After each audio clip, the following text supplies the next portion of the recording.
அவ்வளோதான். இந்த மாதிரி பிளாக் ஆயிடுச்சுன்னா ஆயில் மாற்றுற மாதிரி இருக்கணும். எப்போ இன்ஜின் ஆயில் மாற்றணுமோ இங்கே ஒரு ஆயில் ஃபில்டர் வரும், இந்த ஆயில் ஃபில்டரை மாற்றணும். மாற்றினா நல்லாயிருக்கும் இன்ஜின். இந்த வெளி தோட்டத்தில் நல்லாயிருக்கும். இப்போ நான் இதில் ஏர் வச்சு காட்டுறேன், எப்படின்னு பாருங்களேன்.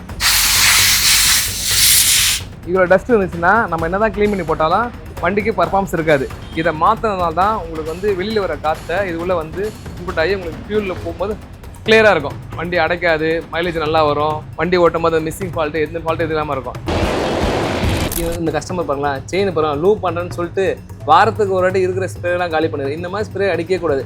அடிச்சு அந்த மண்ணு தான் வரவே மாட்டேது பாருங்களேன். இறுக்கி பிடிச்சிக்கும் செயினை. அப்போ உங்களுக்கு ஃப்ளெக்சிபிள் ஆகாது. இவ்வளோ லூஸ்லாம் இருந்துச்சுனாக்கா வண்டி உங்களுக்கு வண்டி பிக்கப் சுத்தமாக இருக்காது. வண்டி புல்லிங் போகிற இருக்காது. வண்டி ஓட்டுறதுக்கு நல்லா இருக்காது, ஸ்மூத்தாகவே இருக்காது வண்டி.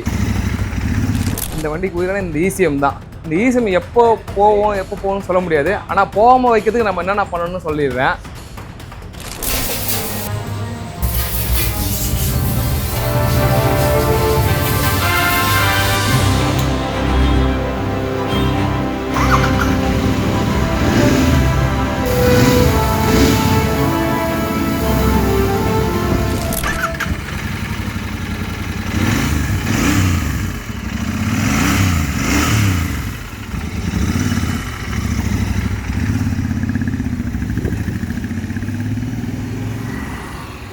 A few minutes later.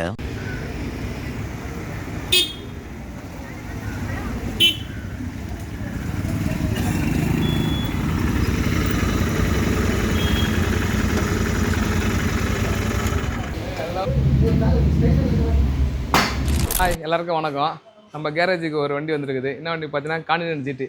எல்லாருக்கும் ரொம்ப பிடிச்ச வண்டி இந்த கான்டினென்ட் ஜிடி. என்ன கம்ப்ளைண்ட் பார்த்தீங்கன்னாக்கா, கஸ்டமர் வந்து கிட்டத்தட்ட ஒரு வருஷமாக சர்வீஸ் பண்ணாமல் ஓட்டிக்கிறாரு. ஆனால் பெருசாக கிலோமீட்டர் ஓடலை. இல்லை என்ன கம்ப்ளைண்ட் இருக்குன்னு ஒரு வாட்டி பார்த்துடலாம் வாங்க. ஃபஸ்ட்டு இதோட கிலோமீட்டர் பார்த்துடலாம். 6783 தான் கிலோமீட்டர் ஓடி இருக்குது வண்டியில். சரிங்களா? இதோட ஃபஸ்ட்டு கம்ப்ளைண்ட் பார்த்தீங்கன்னா பேக்லேருந்து பார்த்தீங்கன்னா டிஸ்க் பேடு போயிடுச்சு சுத்தமாக. இந்த வண்டிக்கு ஒரு பிக் டிஸ்க் பேட் இங்கே தெரியுதுங்களா லேயரு. இந்த டிஸ்க் பேட் சுத்தமாக போயிடுச்சு. இப்போ இந்த டிஸ்க் பேடை மாற்றணும். ரெண்டாவது இல்லை டிஸ்க் ஓரிங் செக் பண்ணி மாற்றணும். இந்த டிஸ்க் பேடு கொஞ்சம் காஸ்ட்லி தான். சரிங்களா? அதனால் இந்த வண்டி கொஞ்சம் பார்க்கணும். 2 டிஸ்க் பேடும் சுத்தமாக போயிடுச்சு. ஒன்றுமே இல்லைங்க லேயரில். தெரியுதுங்களா? சுத்தமாக போயிடுச்சு. கிளச்சும் பார்த்தீங்கன்னாக்கா கட்டார ஸ்டேஜ் வந்துச்சு. இந்த மாதிரி சவுண்டு ஒரு மாதிரி கரெக்டான சவுண்டு கேட்கும்.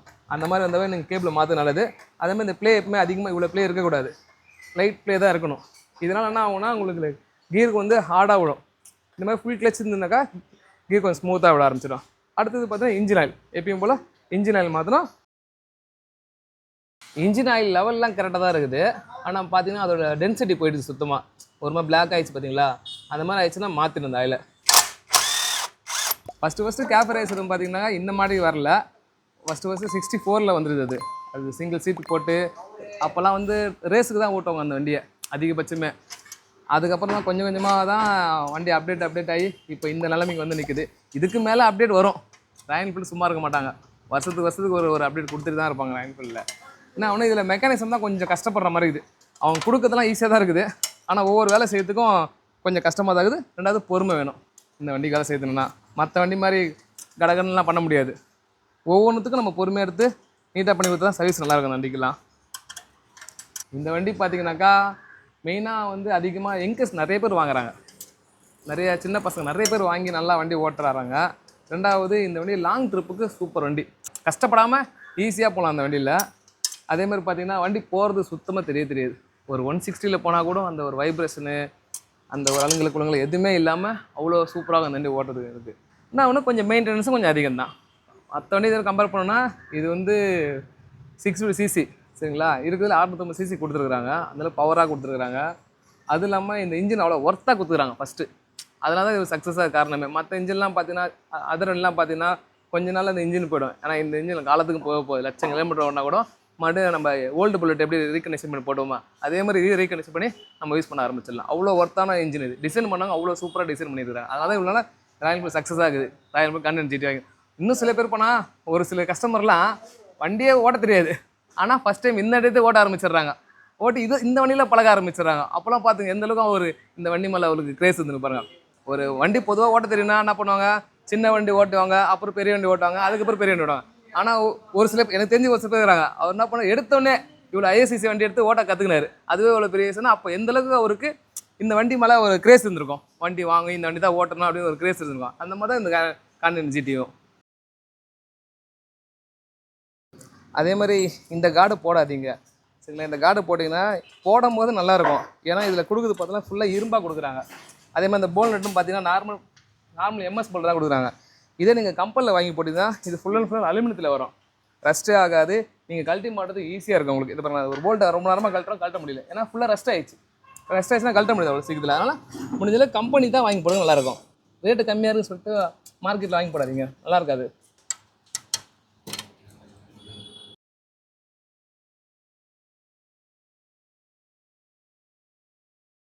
அதே மாதிரி இந்த வண்டிக்கு இன்ஜின் ஆயில் மாற்றினா இந்த ட்ரைன் போல்ட் வருது பார்த்தீங்களா, இந்த ஒரு போல்ட்டை கழட்டினா மட்டும் போதும். வேறு எந்த போல்ட்டு தரல. இது சைஸ் பார்த்தீங்கன்னா 13 ரிங்ஸ் வச்சு கேட்டிங்கன்னா இல்லை பிட் வச்சு கேட்டிங்கன்னா வந்துடலாம். அவ்வளோதான்.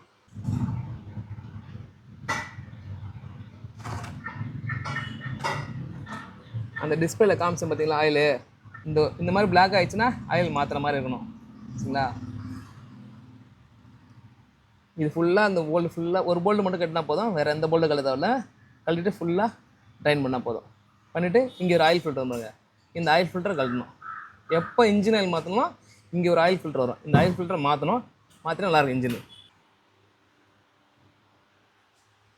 அதே மாதிரி நம்ம இன்ஜின் ஆயில் கழட்டுறோம் பார்த்தீங்களா, இந்த லெவல் வச்சே சொல்லிடலாம் இன்ஜின் எவ்வளோ கிலோமீட்டர் ஓடி இருக்குது, எப்படி ஆயில் இருக்குது அதை பார்த்து சொல்லிடலாம் சரிங்களா. இந்த ஆயில் கொஞ்சம் நல்லா இருக்குது, அதாவது ஆவரேஜாக இருக்குது. அப்போ இன்ஜினில் எந்த ஒரு கம்ப்ளைண்ட்டுமே எதுவுமே இல்லாமல் நல்லா இருக்குது. அதேமாதிரி இதோட அளவு பார்த்தீங்கன்னாக்கா நம்ம 3 லிட்டர் ஊற்றினா கிட்டத்தட்ட ஒரு 2 லிட்டருக்கு ஆயில் வந்திருக்கும். அதனால் இன்ஜின் எந்த அளவுக்கு பிரச்சனை கிடையாது. இந்த மாதிரி ஆயில் லெவல் கரெக்டாக இருந்துச்சுன்னா இந்த மாதிரி ஓரளவுக்கு மீடியமாக வரணும் ஆயில். இதுவே ஒரு 1/2 லிட்டர் தான் 1 லிட்டர் தான் வருதுன்னா இன்ஜினில் எதனா பிரச்சனை வர ஆரம்பிச்சிடும் உங்களுக்கு. இந்த ஆயிலோட வச்சே சொல்லிடலாம் நம்ம வண்டி எப்படி இதுன்ட்டு. இந்த ஆயில் ஃபில்டரை கழட்டணும்னா அவ்வளோ சீக்கிரத்தில் கையில் கழட்ட முடியாது. இதுக்குன்னு ஒரு சின்ன டூல்ஸ் ஒன்று வரும். அந்த டூல்ஸை வச்சு தான் இந்த ஆயில் ஃபில்டரை கழட்ட முடியும். சும்மா கையிலனா கழட்ட முடியாது. டூல்ஸ் இல்லாத சமயத்தில் எப்படி கழட்டணும் உங்களுக்கு சொல்லி தரேன் பாருங்களேன். சப்போஸ் அந்த டூல்ஸ் உங்ககிட்ட இல்லைனாக்கா இந்த மாதிரி ஒரு பைக்கோட செயின் இருக்கும். அந்த செயின் எதனா இருந்துச்சுன்னா இந்த மாதிரி செயினை உள்ளே வச்சு ஒரு ஸ்கூட்டர் வச்சு இப்படி கொஞ்சம் ப்ரெஸ் பண்ணிங்கன்னா இந்த ஃபில்ட் லூஸ் ஆகிடும். பிரச்சனை கிடையாது உங்களுக்கு. இது மாதிரி டூல்ஸ் வச்சு யூஸ் பண்ணலாம். ஆனால் இது வந்து கொஞ்சம் ரிஸ்க் தான் இது. ஏன்னா ப்ரொசீஜராக பார்த்தீங்கன்னாக்கா அந்த புல்லர் வச்சு தான் கழட்டணும். இது வந்து கொஞ்சம் ரிஸ்க். இது இப்போ மெக்கானிக்காக பண்ணாங்கன்னா பிரச்சனை இல்லை. கஸ்டமராக பண்ணும்போது எதனா உங்களுக்கு அடிபட்டுச்சுன்னா உங்களுக்கு கஷ்டம். அது இதுவே பாருங்க, நான் அவ்வளோ கஷ்டப்படுற பாருங்க. அதான் இந்த மாதிரி ஆயில் ஃபில்டர் கழட்டிட்டாங்க. இந்த மாதிரி டேமேஜ் ஆகும். ஆனால் இது டேமேஜ் ஆகுதுன்னு பிரச்சனை கிடையாது. ஏன்னா இப்போ மாற்ற தான் போகிறோம் சரிங்களா. ஆனால் டைட் பண்ணும்போது மீடியம் டைட் பண்ணால் போதும். கையில் டைட் பண்ணால் போதும். இதே மாதிரி வச்சு ஃபுல் டைட் பண்ண அவசியம் கிடையாது. இதில் மீடியம் டைட் பண்ணால் போதும். இந்த ஆயில் ஃபில்டர் பொறுமையாக இருந்தால் இதுலேருந்து ஆயில் வரும்.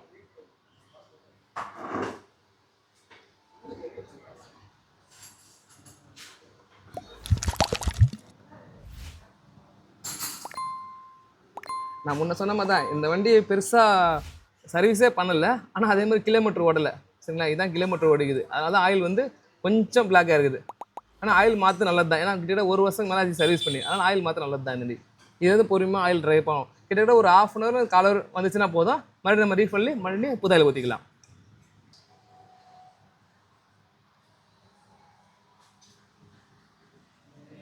அதே மாதிரி இந்த ஆயில் ஃபில்டர் இருக்குது பார்த்தீங்களா, இந்த ஆயில் ஃபில்டர் எப்படி இருந்துச்சுனாக்கா ஒரு சில வண்டியில் கார்டு போட்டிருக்க மாட்டாங்க. கார்டு போடாதவங்கள எப்படி இருந்துச்சுனாக்கா இந்த ஆயில் ஃபில்டர் வந்து எதனா வண்டி ஓட்டும்போது கல் பட்டு இந்த சம்பு கார்டு வரும் பார்த்தீங்களா, இதுவே உடஞ்சிருக்குது. அதனால் அந்த கார்டு போடுறது நல்லது அந்த வண்டிக்கு. ஆனால் இந்த மாதிரி இரும்பில் போட வேண்டாம். கம்பெனியில் கொடுக்குறாங்க பார்த்தீங்களா அலுமினியத்தில், அந்த மாதிரி போட்டிங்கன்னா கொஞ்சம் நல்லாயிருக்கும். அது இந்த இன்ஜின் வரைக்கும் அப்படியே சேஃப் ஆகும். இல்லைனா அந்த சம்பு கார்டு உடஞ்சிச்சுன்னா அது ஒரு செலவு, இந்த ஆயில் ஃபில்டர் உடஞ்சிச்சுன்னா அது ஒரு செலவு, இந்த ஆயில் கூலண்ட் ஆயில் உடஞ்சிச்சுன்னா அது ஒரு செலவு. அதனால் ஒரு சின்ன ஒரு கார்டு போட்டு கவர் பண்ணிட்டீங்கன்னா கல்லு பட்டுச்சுன்னா அடிப்படாமல் இருக்கும் உங்களுக்கு. இந்த டிஸ்பிளே பார்த்தீங்கன்னா ஒவ்வொன்றும் ஒரு லைட்டு ஒரு சிம்பிள் கொடுத்துருப்பாங்க. என்னன்னாக்கா நீ ஸ்டார்ட் பண்ண உடனே இந்த ஆயில் சென்சார் லைட்டு போயிடணும், இந்த மால் சென்சார் போயிடணும், பேட்டரி சிம்பிள் 2 செகண்ட் கழிச்சு போயிடும். இந்த மாதிரி டிஸ்பிளே வந்து எந்த லைட்டுமே எரியக்கூடாது. சப்போஸ் எதனா உங்களுக்கு லைட்டு எரிய ஆரம்பிச்சிச்சுன்னா உடனே மெக்கானிக் சைட்டில் போயிட்டு இல்லை தெரிஞ்ச கடையில் போயிட்டு அது என்னன்றது முதல்ல பார்த்துருங்க. அதை பார்த்தா தான் உங்களுக்கு அடுத்த பிரச்சனை வராமல் இருக்கும். நீங்கள் எதனா சிம்பிள் வச்சு ஓட்டினீங்கன்னா வண்டியோட பிரச்சனை பெருசாக தான் வரும் உங்களுக்கு சரிங்களா. இந்த வண்டிக்கு ஏர் ஃபில்டர் மாத்திரம்னா ஏர் ஃபில்டர் இந்த பக்கம் இருக்குது சரிங்களா. இந்த பக்கம் ஏர் ஃபில்டர் கழட்டோம்னா நம்ம சீட்டை ஓப்பன் பண்ணால் தான் ஏர் ஃபில்டர் கழட்ட முடியும். இந்த லாக்கை நீங்கள் இப்படி இழுத்தீங்கன்னா சீட் வந்துடும்.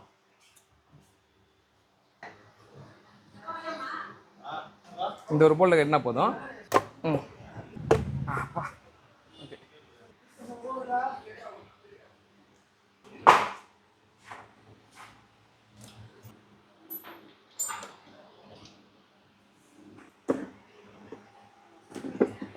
ஓகே, ஏர் ஃபில்டர் பார்த்தீங்கன்னாக்கா இந்த வெளி தோட்டத்தில் நல்லாயிருக்கும்.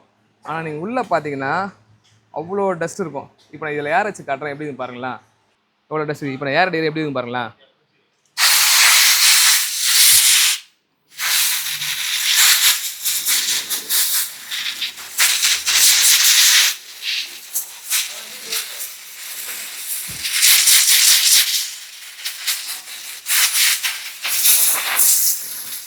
இவ்வளோ டஸ்ட் இருந்துச்சுன்னா நம்ம என்ன தான் க்ளீன் பண்ணி போட்டாலும் வண்டிக்கு பர்ஃபார்மன்ஸ் இருக்காது. இது ஒரு மாற்றுறது நல்லது தான். ஏன்னா இது ஏர் ஃபில்டர் பார்த்தீங்கன்னா கிட்டத்தட்ட 270 ரூபா 300 தான் வரும். சரிங்களா? இந்த ஃபில்டரை மாற்றிங்கன்னா கொஞ்சம் நல்லாயிருக்கும். ஏன் மாற்ற சொல்கிறேன்னா, இதை மாற்றினதுனால தான் உங்களுக்கு வந்து வெளியில் வர காற்றை இது உள்ள வந்து இன்புட் ஆகி உங்களுக்கு ஃபியூலில் போகும்போது கிளியராக இருக்கும். வண்டி அடைக்காது, மைலேஜ் நல்லா வரும். வண்டி ஓட்டும் போது மிஸ்ஸிங் ஃபால்ட்டு எந்த ஃபால்ட்டு இது இல்லாமல் இருக்கும். இந்த ஏர் ஃபில்டர் ஒன்று போயிடுச்சுன்னா எக்ஸ்ட்ரா மாற்றிடுங்க. பழசே க்ளீன் பண்ணி போடணும். இது வந்து நீங்கள் வருஷத்துக்கு ஒரு தான் மாற்ற போகிறீங்க. இதிலே பார்த்தீங்கன்னா 2021 தான் போட்டிருக்கோம் மேனுஃபேக்சர் டேட்லேயே. இதில் 2021 தான் போட்டிருக்கோம். இப்போ 2025 ஆகுது. 4 வருஷம் ஓடி இருக்குது. சரிங்களா? இதெல்லாம் மாற்ற நல்லது தான். இந்த ஏர் ஃபில்டர்லாம் க்ளீன் பண்ணி மாற்ற நல்லது தான். முதல்ல ஏர் ஃபில்டர் எதுக்குன்னு பார்த்தீங்கன்னாக்கா, நம்ம வண்டிக்கு வந்து ஏர் ஃபில்டர் வந்து எதனால் இருக்குன்னா, நம்ம வண்டி வெறும் பெட்ரோல் இருந்தால் மட்டும் வண்டி ஓடிடாது. அதுக்கு ஏர் வேணும். அதுக்கு ஏர் வெளியேருந்து வேறு வந்து உள்ளே போகிறதுக்கு க்ளீனாக போகணும். அப்படியே டேரெக்டாக போட்டாக்கா க்ளீனாக போகும். அதனால் அடிஷனல் ஒரு ஃபில்டர் வச்சு அதில் க்ளீனாக போட்டு வச்சுருப்பாங்க. இந்த ஏர்லேருந்து போகும்போது ஏரும் பெட்ரோலும் போகும்போது ஆக்சிஜனாக மாறிடும், கேஸாக மாறிடும். அப்போ தான் உங்களுக்கு ஃபயரிங் நல்லா கிளியராக இருக்கும். இதே இந்த ஃபில்டர் வந்து சரியில்லைனாக்கா டேரெக்ட் டஸ்டான ஏர் தான் உள்ளே போகும். அப்போ உங்களுக்கு ஃபயரிங் சரியில்லாமல் இருக்கும், மிஸ் ஃபயரிங் ஆகும், மைலேஜ் இன்க்ரீஸ் ஆகும், கம்மியாகும், ஸ்பார்க் ப்ளக்ஸ் சீக்கிரமாக போயிடும், நிறைய பிரச்சனை வராமல். அதனால் ஏர் ஃபில்டர் போச்சுன்னா மாற்றிடுங்க. அதே மாதிரி ஏர் ஃபில்டரோட வேலை இதுதான். வெளியில் வர ஏரை சுத்தமாக அனுப்பணும். அதுக்கு தான் இந்த ஏர் ஃபில்டர். அதே மாதிரி நிறைய பேருக்கு வந்து இந்த வண்டியில் ஃபீஸ் எங்கே இருக்குன்னு தெரியாமலே ரொம்ப பேர் தெரியாமல் முழிச்சிருக்கிறாங்க. அதாவது இது முதல்ல ஃபீஸ் எங்கே இருக்குன்னா இங்கே இருக்கு பாருங்களேன். இந்த சீட்டை ஓப்பன் பண்ணிங்கன்னா இந்த மாதிரி ஒரு கருப்பு பாக்ஸ் இருக்குதுங்களா, இந்த பாக்ஸ் இருக்கும். இது எப்படி ஓப்பன் பண்ணால் இதை ப்ரெஸ் பண்ணிங்கன்னா இப்படி ஓப்பன் ஆகிடும். ஓப்பன் ஆனால் இதில் இண்டிகேஷன் கொடுத்துருப்பாங்க என்னென்ன ஃபீஸ் எது எதுக்குன்ட்டு. பார்த்தீங்கன்னா lighting fees, main fees, EFI fees, ignition fees, horn fees, அது மாதிரி ஒவ்வொன்றுத்துக்கும் தனித்தனியாக ஃபீஸ் கொடுத்துருப்பாங்க. அதை நம்ம எது போயிடுச்சுன்னு பார்த்துட்டு மாற்றிக்கலாம். இங்கே ஸ்பேர் ஃபீஸும் கொடுத்துருப்பாங்க. இந்த ஃபீஸ் எப்படி போயிடுச்சு அப்படின்னு தெரிஞ்சுக்கணும்னு பார்த்தீங்கன்னாக்கா, இந்த ஃபீஸ் எப்படி எடுங்க இல்லையா எடுத்திங்கன்னா அந்த யூ ஷேப்பில் மாதிரி கம்பி பார்த்தீங்களா, அந்த கம்பி வந்து நடுவில் அப்படி கட் ஆகிடும். அப்படி கட் ஆகிடுச்சுன்னா இது ஃபீஸ் போயிடுச்சுன்னு அர்த்தம். அதனால் பக்கத்தில் இருக்க ஸ்பேர் ஃபீஸ் எடுத்து மாட்டிங்கன்னா வண்டி உங்களுக்கு 2 ஆரம்பிச்சிடும். எதுவாக இருந்தாலும் சரி, உங்களுக்கு வந்து இண்டிகேட்டர் ஒர்க் ஆகல, ஹாரன் ஒர்க் ஆகல, இல்லை மாலெட் ஏரியல, ஏபிஎஸ் லைட் ஏரியல, எதுவாக இருந்தாலும் இங்கே ஃபீஸ் கொடுத்துருப்பாங்க. ஃபஸ்ட்டு ஃபீஸை செக் பண்ணி பார்த்துட்டு அதுக்கப்புறம் நீங்கள் என்னன்றதை மெக்கானிக்ஸில் போய் பார்த்துக்கலாம். அதை அதேமாதிரி அதில் என்ன வோல்டேஜ் போடணுன்ட்டு இதில் மென்ஷன் பண்ணியிருப்பாங்க. மாற்றி போடாதீங்க. அதே மாதிரி இங்கே ஒரு 4 ரிலே கொடுத்துருப்பாங்க. 1 2 3 4. இந்த ரிலே எதுன்னு பார்த்தீங்கன்னாக்கா ஃபியூல் பம்ப்பு அது வேலை செய்யறதுக்கு கொடுத்துருப்பாங்க. 2வது ஹெட்லைட்டுக்கு வேலை செய்யறதுக்கு கொடுத்துருப்பாங்க. 2வது கரண்ட் வரதுக்கு வேலை கொடுத்துருப்பாங்க இந்த ரிலே. சப்போஸ் உங்களுக்கு வந்து மோட்ரு வேலை செய்யலை, வண்டி ஸ்டார்ட் ஆகலை அப்படி இல்லைனாக்கா முதல்ல ஃபீஸை பார்த்துட்டீங்களா, ஃபீஸை பார்த்து ஸ்டார்ட் ஆகலைன்னா இந்த ரிலே இருங்க. இந்த ரிலே இப்போதைக்கு டெம்பரரிக்கு எதனா மாற்றி போட்டு ஸ்டார்ட் ஆகிடுச்சுன்னா ஸ்டார்ட் பண்ணிவிட்டு எந்த ரிலே போச்சு அந்த ரிலே ஒன்று மாற்றிடுங்க. ஒரு ரிலே பார்த்தீங்கன்னா அதிகபட்சம் 110 ரூபா தான் இந்த ரிலே வரும். இந்த ரிலே போச்சுன்னா மாற்றிடுங்க. இதை இந்த வண்டிக்கு உயிரான இந்த இசிஎம் தான். சரிங்களா? இந்த இசிஎம் தான் இந்த வண்டிக்கு ரொம்ப முக்கியமானது. இந்த இசிஎம் எப்போ போகணும்னு சொல்ல முடியாது. ஆனால் போகாமல் வைக்கிறதுக்கு நம்ம என்னென்ன பண்ணணும்னு சொல்லிடுறேன். நீங்கள் அதிகமாக என்ன பண்ணுவீங்க, வண்டி ஸ்டார்ட் பண்ணி இந்த ஃப்ளேம் வைக்கிறேன்னு சொல்லிட்டு இந்த கில் ஸ்விட்ச் ஆன் பண்ணி ஃபயர் பண்ணுறீங்க பார்த்தீங்களா, அப்போ கண்டிப்பாக இசிஎம் போயிடும். அதே மாதிரி இந்த சென்சார் லைட்டு நான் சொன்ன பார்த்தா டிஸ்பிளேல அந்த சென்சார் லைட் எரிஞ்சிட்டே இருக்குது, நீங்கள் அதை கண்டுக்காமல் அப்படியே ஓட்டிகிட்டே இருந்தீங்கன்னா கண்டிப்பாக இந்த இசிஎம் போயிடும். இந்த இசிஎம் ரேட்டு பார்த்தீங்கன்னா குறைஞ்சது 15,000-20,000 வரும். கரெக்டாக தெரியல, 15,000. அதனால் முக்கால்வாசி போகாமல் நீங்கள் பார்த்துங்க. அதுவாக போகாது, நம்மளா எனக்கு போக வச்சா தான் உண்டு அது. சரிங்களா? ஆனால் இசிஎம் ரொம்ப முக்கியமானது வண்டிக்கு. இதுதான் வந்து மொத்த யூனிட்டுமே கண்ட்ரோல் பண்ணுறது. இந்த ஒரு சின்ன பாக்ஸ் மாதிரி பார்த்தீங்கன்னா இதுதான். இது எல்லா வண்டிக்கும் வரும், இது கொஞ்சம் பெருசாக வரும் இந்த வண்டிக்கு. நம்ம கான்டினென்ட் ஜீட்டில் பார்த்தீங்கன்னாக்கா இந்த டேங்க் மூலியமாக தான் தண்ணி அதிகமாக போகும். சரிங்களா? இங்கே இருக்குங்களா இந்த ஹோல் எவ்வளோ டஸ்ட் ஆகி பார்த்தீங்களா, இந்த மாதிரி டஸ்ட் இருந்துச்சுனாக்கா கண்டிப்பாக உங்களுக்கு வந்து இந்த டஸ்ட்டு உள்ளேயும் போகும். சப்போஸ் மழை பெஞ்சிச்சு, நீங்கள் வாட்டர் வாஷ் பண்ணிட்டீங்க அப்படின்னா தண்ணி உள்ளே போயிடும். எப்பயுமே இந்த ஹோல்ஸ் எப்பவுமே க்ளீனாக வச்சுக்கணும்.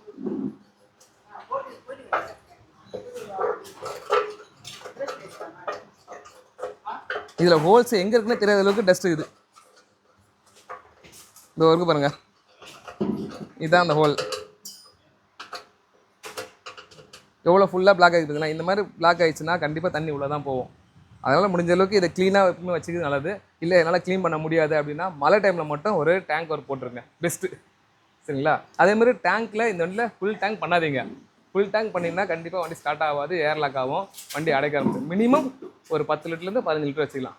சரிங்களா? அதுக்கு மேலே வேண்டாம். 10 லிட்டர் 12 லிட்டர் அவ்வளோதான். ஃபுல் இந்த தருமெல்லாம் போடாதீங்க. போட்டுனா ஏர் லாக் ஆகும், பிரச்சனை. இதில் இன்னொரு விஷயம் போடாமல் இருக்குது சொல்கிறது இன்னொரு காரணமாக இருக்குது. சப்போஸ் நம்ம வண்டி கீழே சாஞ்சிச்சுன்னா இது வழியாக பெட்ரோல் வெளியே வரும். சாஞ்சிச்சுன்னா வந்துச்சுன்னா ஃபயர் ஆகுதுன்னு சார்ஜ் அதிகமாக இருக்குது. அதனால் முடிஞ்ச அளவுக்கு ஃபுல்லாக போடாதீங்க.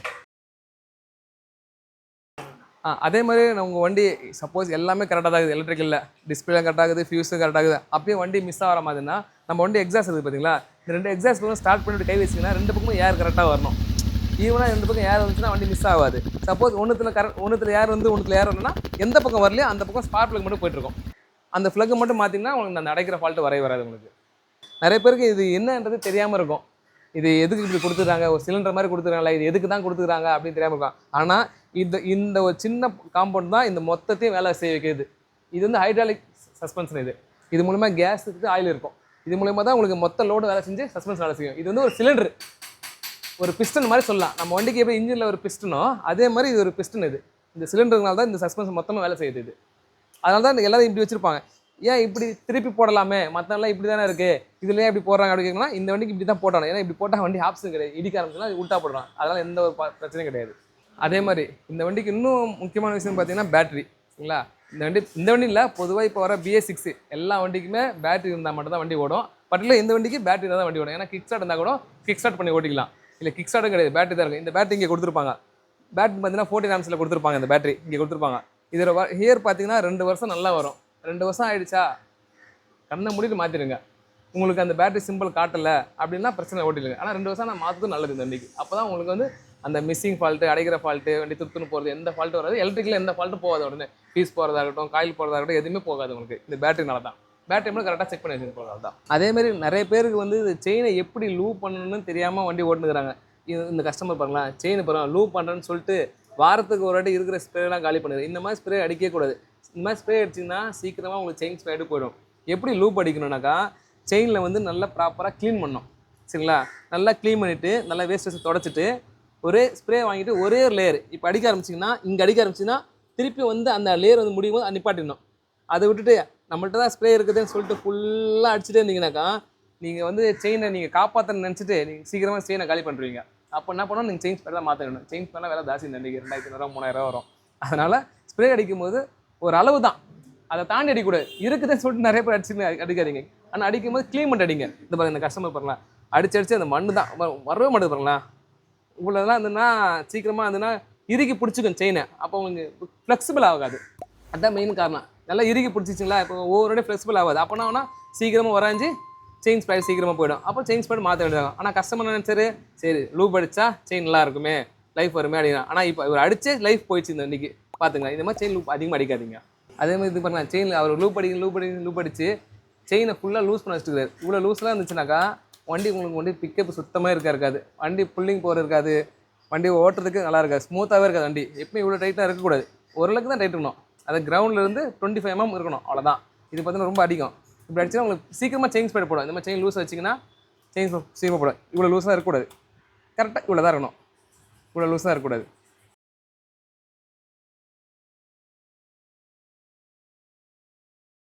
அதே மாதிரி நிறைய பேருக்கு இந்த வண்டியில் பார்த்தீங்கன்னாக்கா இந்த வண்டி பிடிச்சிருக்கும், இருந்தாலும் கொஞ்சம் லாங் போகும்போது முது வலிக்கிற மாதிரி இருக்கும். என்னென்னு பார்த்தா இந்த ஸ்டேரிங் வந்து 2 பீஸ் ஸ்டேரிங் கொடுத்துருப்பாங்க.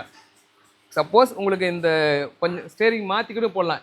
ஜிடியோட இன்டர்செப்டோட ஹேண்டில் செட்டிங் போட்டு நம்ம ஓட்டினா கொஞ்சம் ரைடிங் பொசிஷன் நல்லாயிருக்கும், பேக் பெயின் வராமல் இருக்கும், கொஞ்சம் ஹேண்ட்லிங்கும் நல்லாயிருக்கும். ஏன்னா இது ஸ்டேரிங் திருப்ப முடியாது, நின்று இடத்துல திருப்ப முடியாது, லாரி மாதிரி திருப்பி தான் பண்ண முடியும். அந்த ஸ்டேரிங் போட்டிங்கன்னா கொஞ்சம் கம்ஃபர்டபுளாக இருக்கும் உங்களுக்கு.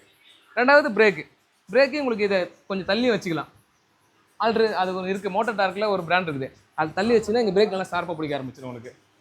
இந்த வண்டியோட சர்வீஸ் பார்த்தீங்கன்னாக்கா கம்பெனி நாம் சொல்கிறது 10,000 கிலோமீட்டர் சொல்கிறாங்க. ஆனால் 10,000 கிலோமீட்டர் வேண்டாம், குறைஞ்சது ஒரு 7,000 கிலோமீட்டர் 8,000 கிலோமீட்டர் சர்வீஸ் பண்ணிக்கலாம். சப்போஸ் கிலோமீட்டர் ஓடலை அப்படின்னா ஒரு 6 மாதத்துக்கு ஒரு வாட்டி சர்வீஸ் பண்ணிக்கலாம். அதே மாதிரி இந்த வண்டி டிரைவிங் பார்த்தீங்கன்னாக்கா சிட்டிக்குள்ளே ஓட்டுறது கொஞ்சம் கஷ்டம்தான். ஏன்னா 2 கீர் 3 கீர் போகிறதுக்குள்ளே நம்மளுக்கு டிராஃபிக் ஆகிடும், இல்லை ஸ்பீட் பிரேக் வந்துடும், இல்லை ஆளுங்க நிறைய வந்துடுவாங்க, ஓட்ட முடியாது. இந்த வண்டி அதிகபட்சம் நீங்கள் லாங் ட்ரிப் போகிறீங்களா, நல்ல வண்டி. லோக்கலில் ஓட்டினீங்கன்னா உங்களுக்கு வெத்துருங்க வண்டியை. இங்கே கீரை மாற்றி போகிறதுல இன்ஜினோட ஹீட்டு பார்த்தீங்கன்னா அவ்வளோ ஹீட் ஆகும். லாங் ட்ரைவ் பண்ணுங்கள், அவ்வளோ சூப்பராக ஹீட்டு சுத்தமே வராது உங்களுக்கு. லாங் ட்ரைவ் நல்ல வண்டி. இது சிட்டியில் ஓட்டும்போது கொஞ்சம் கஷ்டமாக இருக்கும். ஒருத்தர் பொதுவாக லாங் ட்ரிப் போகிறான்னு பிளான் பண்ணிட்டாருன்னா அவர் வண்டியை வந்து ஒரு மாதத்துக்கு முன்னாடி சர்வீஸ் பண்ணி வச்சுக்கணும் கரெக்டாக. ஆல்ரெடி சர்வீஸ் பண்ணியிருந்தாலும் ஒரு வாட்டி செக் பண்ணி வச்சிடணும். சர்வீஸ் பண்ணி நீலாம் கரெக்டாக தான் இருந்தாலும் அவர் லாங் ட்ரைவ் போகும்போது சில விஷயம் எடுத்துகிட்டு போகிறது நல்லது. என்னன்னாக்கா ஃபஸ்ட்டு கிளச் கேபிள் எடுத்துகிட்டு போயிடலாம், ஒரு கிளச் கேபிள் எடுத்துகிட்டு போயிடலாம். அப்புறம் இந்த வண்டிக்கு செயின் லிங்க் லாக் ஒன்று வரும், லிங்க் லாக் ஒன்று எடுத்துகிட்டு போகலாம். அப்புறம் டியூப், ஏன்னா சில இடத்துல பஞ்சர் ஆயிடுச்சுன்னா 3 பஞ்சர் மணி ஆயிடுச்சுன்னா டியூப் மாத்திர மாதிரி இருக்கும், அந்த டியூப் கிடைக்காது, டியூப் ஒன்று எடுத்துகிட்டு போகலாம். ரெண்டாவது ஜிப் டேக் வரும், டேக் ஒரு 5 டேக் எடுத்துகிட்டு போயிடலாம், அந்த டேக் எடுத்துகிட்டு போயிடலாம். அதுக்கப்புறம் ஃபியூஸ் ஆல்ரெடி இங்கே கொடுத்துருப்பாங்க, இது பத்தாது, இருந்தாலும் ஒரு எக்ஸ்ட்ரா ஒரு ஃபியூஸ் வச்சுக்கலாம். அப்புறம் 2 ஸ்பார்க் பிளக் இதை மட்டும் வச்சிருந்தாவே நம்ம லாங் ட்ரிப்புக்கு போயிடலாம், எந்த ஒரு பிரச்சனையும் இல்லாமல். அப்புறம் கொஞ்சம் டூல் கிட்டு, அதாவது இந்த வண்டிக்கு வீலை கழட்டுற மாதிரி கட்டிங் பேர், நோஸ் பேர், அந்த மாதிரி சின்ன சின்ன ஒரு டூல் கிட்ட ஒரு 10 டூல்ஸ் இருந்தால் போதும். அதை வச்சே நம்ம அந்த இடத்துல நம்மளே அந்த ரெடி பண்ணிட்டு அங்கேருந்து போயிடலாம். நம்ம மேடை தேவை அதுக்குமே.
அங்கே போய்டு